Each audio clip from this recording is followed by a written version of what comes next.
For those of you who may know Mark as intimately as I know Mark, would appreciate just how difficult it would be to write a best man speech for him.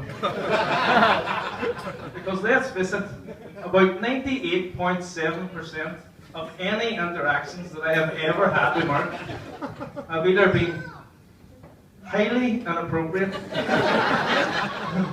completely irrational, or just totally crazy.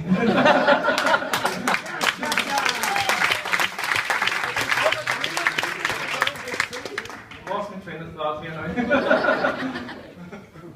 Okay, I'm going to take a wee note out.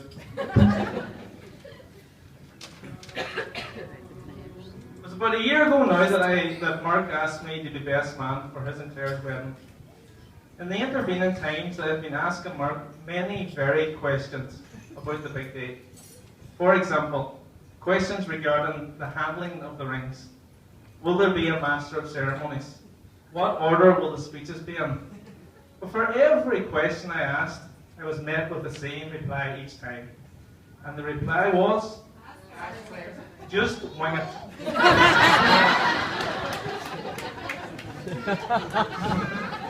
For the more senior guests, that translates to just improvise them.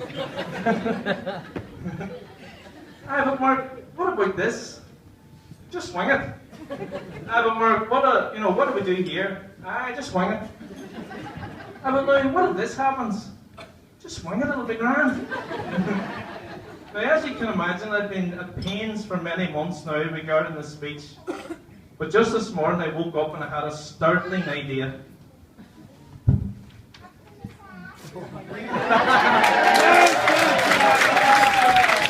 Just let me wing it.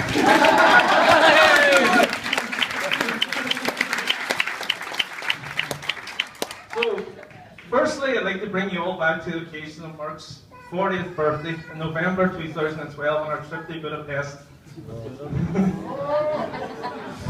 Upon arrival at the hotel, and much to my amusement, Mark suggested that we take a walk around the city streets to, in his very words, sample the atmosphere. To be honest, this kind of struck me a bit because I thought, a trip to the nearest pub would have been more what I'd expected him to say. But I went along with this anyway. And now I did notice him studying the buildings, the various buildings as we were walking past, but I didn't really pay much attention to it at the time.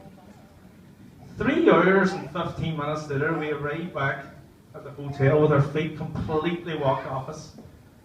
And it was at this point that I decided to ask Mark what his opinion was of this historic city. And not so much to my amusement, he turns around and says, I couldn't tell you, I was just trying to find the boogies.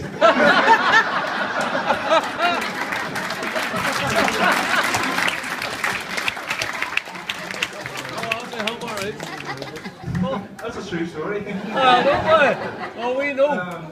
So, back in early March, I received a phone call from Mark, and after the usual formalities, he proceeds to tell me that he's now on one of these special diets in order to fit into these super slim fit suits that he bought us from Marks and Spencer. So, naturally I had to ask him what kind of a diet this was. Well, he says, basically, you almost completely starve yourself for one day, and then the next day you can eat more or less what you want. So he says, yesterday, for example, was my good day. All I had was a bowl of cornflakes for my breakfast and a slice of wholemeal toast for my dinner. So, of course, I had to ask him what he had for his bad day today. Hold on a wee second.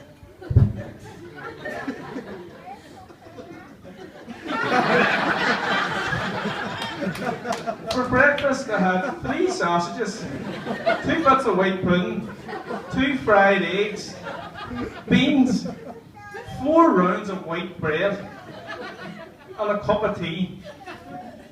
For lunch, I had a frozen Goodfellas pizza, a portion of spicy wedges, a can of Coke, followed by another 2 cups of tea, with a whisper and half a packet of bourbon creams.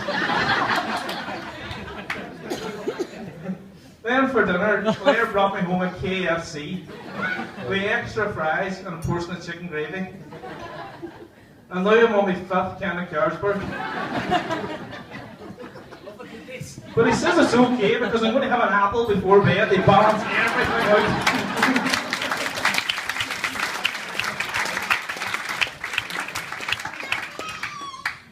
It's almost 20 years now to the day that I actually first met Mark.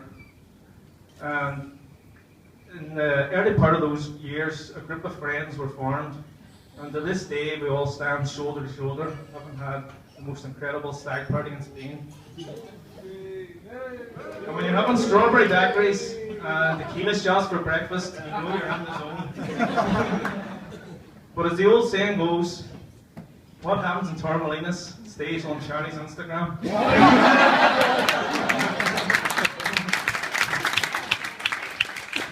Thank God for Snapchat is all I can say.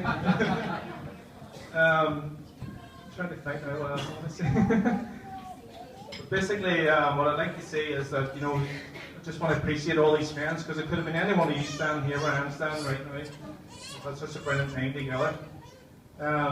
But if I could have handpicked anybody in this world that I could call my best friend, it would be Mark.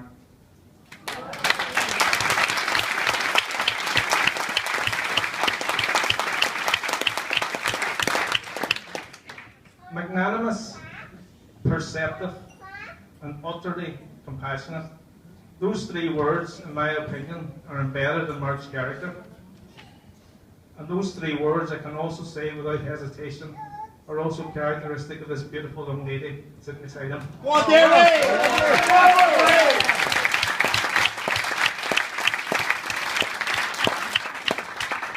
if there were 2 people we're just destined to be, it's Mark and Claire.